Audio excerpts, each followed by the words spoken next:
മറ്റു വാർത്തകളിലേക്ക് പോയാൽ കോൺഗ്രസിനും തൃണമൂലിനും ഇടയിൽ ഒരു വിള്ളലുമില്ല എന്ന് തൃണമൂൽ കോൺഗ്രസ് മലപ്പുറം ജില്ലാ chief coordinator KT Abdurahman. Trinamool Congress India മുന്നണിയുടെ ഭാഗമാണ്. കേരളത്തിലെ UDF ഘടകകക്ഷിയാക്കും എന്ന് തന്നെയാണ് പ്രതീക്ഷ. ഘടകകക്ഷിയാക്കുന്നതിൽ തർക്കമില്ല എന്നാണ് UDFിൽ നിന്നുള്ള അനൌദ്യോഗിക വിവരമെന്നും KT അബ്ദുറഹ്മാൻ. തൃണമൂൽ കോൺഗ്രസ് ദേശീയ തലത്തിൽ ഇന്ത്യ മുന്നണിയുടെ ഭാഗമാണ്. ഈ രണ്ട് രാഷ്ട്രീയ പ്രസ്ഥാനങ്ങൾ, കോൺഗ്രസ് ആവട്ടെ തൃണമൂൽ കോൺഗ്രസ് ആവട്ടെ, ഇന്ത്യ മുന്നണിയുടെ ഭാഗമാണ്. അതുകൊണ്ട് തന്നെ കേരളത്തിനകത്ത് ഈ മുന്നണികൾക്ക് സഹകരിച്ച് മുന്നോട്ട് പോകാൻ, അതിൽ മുന്നണിയുടെ ഭാഗമാക്കുന്നതിന് പ്രയാസമുണ്ടാകില്ല എന്നാണ് ഞങ്ങൾ പ്രതീക്ഷിക്കുന്നത്.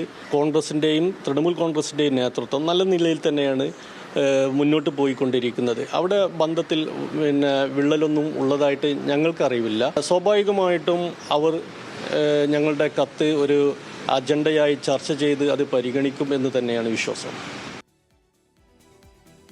വിവരങ്ങളുമായി ഇപ്പോൾ ശാന്തകുമാർ വെള്ളാലത്ത് ചേരുന്നു. ശാന്തകുമാർ, ഏതായാലും മലപ്പുറത്തെ തൃണമൂൽ പ്രവർത്തകരുടെയും നേതാക്കന്മാരുടെയും അൻവർ അടക്കമുള്ളവരുടെയും പ്രതീക്ഷ അതാണ്. പക്ഷേ യാഥാർത്ഥ്യം അതല്ല അല്ലേ? തീർച്ചയായും ലക്ഷ്മി, അത് തന്നെയാണ്. ലക്ഷ്മി പറഞ്ഞ പോലെ തന്നെയാണ്. വലിയ പ്രതീക്ഷയിൽ തന്നെയാണ് തൃണമൂൽ കോൺഗ്രസ് ഇപ്പോഴുള്ളത്. പക്ഷേ തൃണമൂൽ കോൺഗ്രസിനെ UDFിൻ്റെ ഘടകകക്ഷി ആക്കുന്നതിലുള്ള ആശയക്കുഴപ്പം തുടരുന്നു. കേന്ദ്ര നേതൃത്വം, കോൺഗ്രസിൻ്റെ കേന്ദ്ര നേതൃത്വം തന്നെ അതിലൊരു വ്യക്തത വരുത്തിയിട്ടുണ്ടെന്നാണ് അറിയുന്നത്. കാരണം തൃണമൂൽ കോൺഗ്രസ് യോജിച്ചു പോകാൻ കഴിയാത്ത ഒരു മുന്നണിയാണ് ഇന്ത്യ മുന്നണിയിൽ. അതുകൊണ്ട് അത്തരത്തിലുള്ള ഒരു പാർട്ടിയെ കേരളത്തിൽ UDF ശക്തമായുള്ള കേരളത്തിൽ ഒരു ഘടകകക്ഷിയാക്കുന്നതിൽ ചില അഭിപ്രായ വ്യത്യാസമുണ്ട് എന്നുള്ളത് തന്നെയാണ് സംസ്ഥാന നേതൃത്വത്തെയും അറിയിച്ചിട്ടുള്ളത്. അത്തരം കാര്യത്തിൽ സംസ്ഥാന നേതൃത്വവും ഈ തൃണമൂൽ കോൺഗ്രസിനെ ഘടകകക്ഷിയാക്കുന്നതിൽ അത് വൈകിപ്പിക്കുക തന്നെയാണ് ചെയ്യുന്നത്. പക്ഷേ ഇതിലേറെ അസംതൃപ്തിയുണ്ട് PV അൻവറിനും തൃണമൂൽ കോൺഗ്രസ് നേതൃത്വത്തിനുമെല്ലാം. കാരണം നിലമ്പൂർ ഉപതെരഞ്ഞെടുപ്പിന് മുന്നോടിയായി തന്നെ ഈ ഘടകകക്ഷിയാക്കുന്നതിനൊരു ഉറപ്പ് ലഭിക്കണം എന്ന് തന്നെയാണ് ഇപ്പോഴും അവർ ആവശ്യപ്പെടുന്നത്.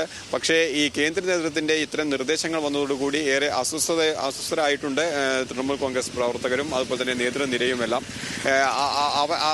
അവർക്ക് ഔദ്യോഗികമായ അത്തരം ഒരു അറിയിപ്പൊന്നും ലഭിച്ചിട്ടില്ല എന്ന് തന്നെയാണ് അവർ പറയുന്നത്. കാരണം മറ്റന്നാൾ ബുധനാഴ്ച തൃണമൂൽ കോൺഗ്രസ് നേതാക്കളുമായി കോൺഗ്രസ് നേതൃത്വം ചർച്ചയും നടക്കുന്നുണ്ട്. അതിൽ നിന്ന് ഒരു കൃത്യമായ വിവരം ലഭിക്കും. തൃണമൂൽ കോൺഗ്രസിനെ ഘടകകക്ഷിയാക്കും എന്നുള്ള ശുഭാപ്തി വിശ്വാസം തന്നെയാണ് ഇപ്പോഴും അവർ വെച്ചു പുലർത്തുന്നത്. പക്ഷേ കോൺഗ്രസ് കേന്ദ്ര നേതൃത്വം ഇതിനകത്ത് അതൃപ്തി പറഞ്ഞിട്ടുള്ളത് കൊണ്ട് തന്നെ അത് വലിയ ആശയക്കുഴപ്പത്തിലേക്ക് ഇപ്പോഴും തുടരുക തന്നെയാണ്. ലക്ഷ്മി.